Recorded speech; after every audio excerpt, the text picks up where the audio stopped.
Hey guys, it's Caleb from KCND Studios, and today we're going to be continuing our Godzilla backwards reviews, and we are on Godzilla versus the Sea Monster. Oh boy.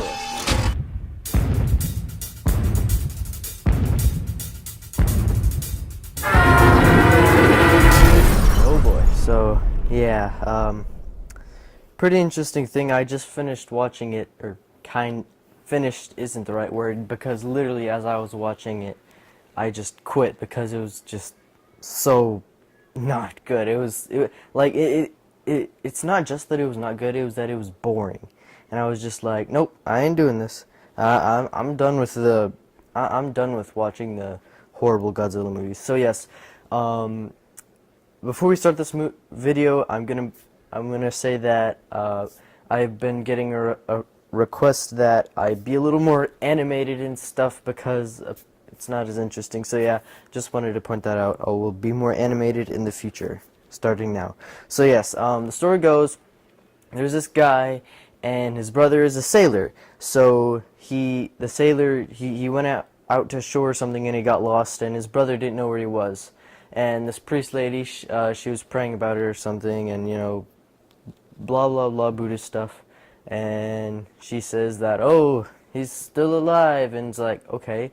And he's happy, but not super happy because he doesn't know where he is. But anyways, so his friends get into a dancing contest, which basically the longest you dance, like if you're the last person standing over this long period of dancing, like if you dance the longest, it's kind of weird that then you get this boat, and they lost. So. And that scene was kind of pointless. It just took up time because they lost anyways. So they go to a dock and they go look inside of a boat that they're actually going to steal. And then there's actually a person living in there who turns out to be a robber. And the guy's brother, he takes off the sails and he starts sailing away. And none of them are happy about that. But yeah, as they're out to sea, they get attacked by Ebra, which is the giant lobster. Obviously, I'm pretty sure you guys have all seen this movie, so, yeah. But as his big lobster claw is attacking, James Bond music starts playing, so that really makes sense. Just why Touhou in the 60s? Why? Okay. Yeah, so they were tripping on acid when they were making this movie up, obviously. So, they get shipwrecked, they land on this island, they figure out that there's these terrorists called the Red Bamboo, and they're taking these natives from Infant Island, which is where Mothra lives, obviously, and they're making them make this, this yellow liquid, and the yellow liquid is used by the Red Bamboo to keep them away from, or like to keep them safe from Ebra as they're going out to sea. So they would just spray it out of their ship, and Ebra wouldn't attack them. So yeah, so as the castaways, I guess we could call them, are on the island, they meet this native and they talk and stuff, and they basically, she basically follows them around. And then they find this cave after they're being chased by the Red Bamboo, and they hide in there, and then they decide to go into the Red Bamboo base and go find stuff. I don't even remember why they went in there. It's just really dumb movie. But yeah, so obviously the guy, the robber, the guy who owned the boat, the robber. So he's like used to robbing things, so he made this skeleton key to get into the place, the Red Bamboo base. And they go in there, they get chased out after they grab some like smoke bombs or something, and the native dude grabs this wire coiling and stuff. And they're chased out, and they go back to their base, and their cave thing where they're hiding, and they learn that Godzilla's in there, and it's kind of interesting. That's like the only thing I like about this movie, is that they discovered that Godzilla's in there. But yeah, so uh, yeah, I think as they were escaping the base, the main guy, the main character, his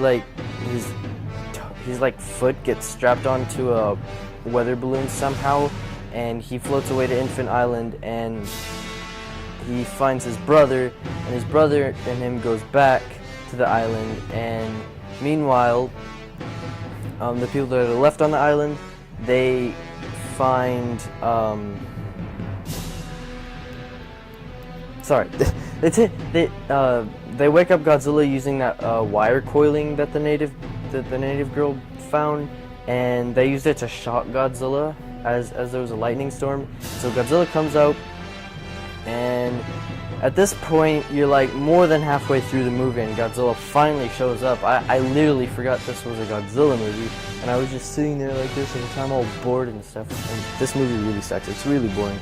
And so anyways, Godzilla comes out, and the brother and the main character, they're going to shore, and Ebra comes out to like attack them. And so Godzilla sees Ebra, and Godzilla starts fighting Ebra. And then it's a really, really bad, dumb fight scene. Like, literally, all they do is they play volleyball with a rock, and Godzilla jumps in the water, and they splash each other. And then Godzilla goes underwater and just hits him and strangles him and shoots his atomic breath at him. And Ebra's dead. So, there you go. That's like the only monster fight scene in this movie. I doubt it even lasts a minute. So there you go. Okay, and I'm sorry my screen's going all blurry. I don't even know what's going on. So, yeah, it's a horrible, horrible fight scene. Just awful. So yeah, then everyone meets up again, and they.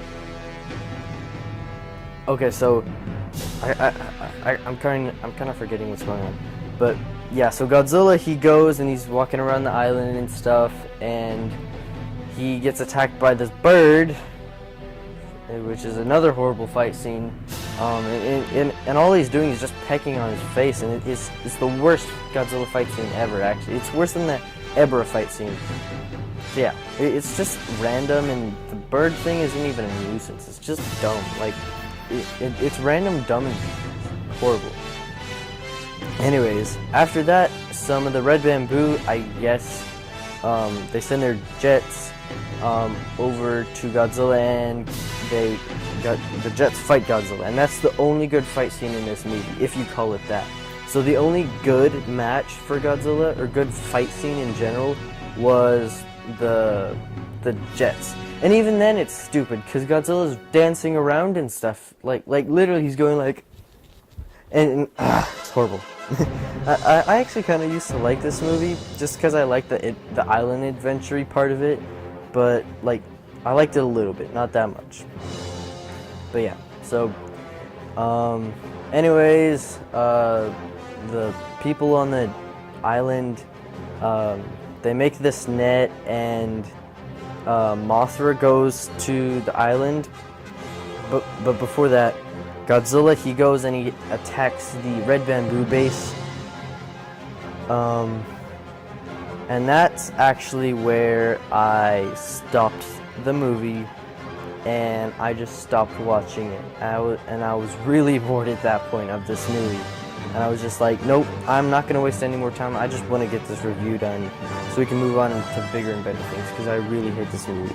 But I still remember what happened. Mothra comes and gets the net, and they take all the Infant Island slaves on the island, and pretty much everyone besides the Red Bamboo people, and they swim. They don't swim away.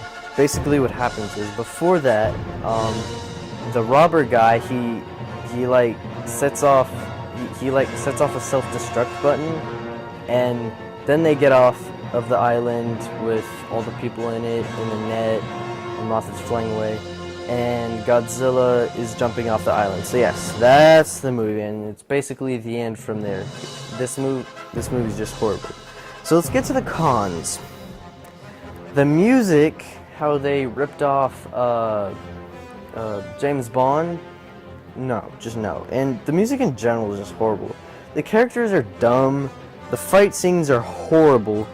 Besides the jet one, and even then it's just eh. The voice actors, especially the wimpy character, he sounds like Don Knotts, like a really really high pitched voice, Don Knotts, and it's just like, what the heck happened? Come on, America, you can do better voice actors than this, I think. Okay, so the Godzilla suit was bad. I mean, it's just ugly, and his eyes, like, they're all weird looking, and he looks like he's high. So just horrible. And Mothra had to appear in this movie for some reason. And the last thing, I forgot to add this in, is this movie's just boring. It's boring, and just boring in general, and just horrible. Like, God, I'm never gonna watch this movie again. Hopefully, after this. Yeah.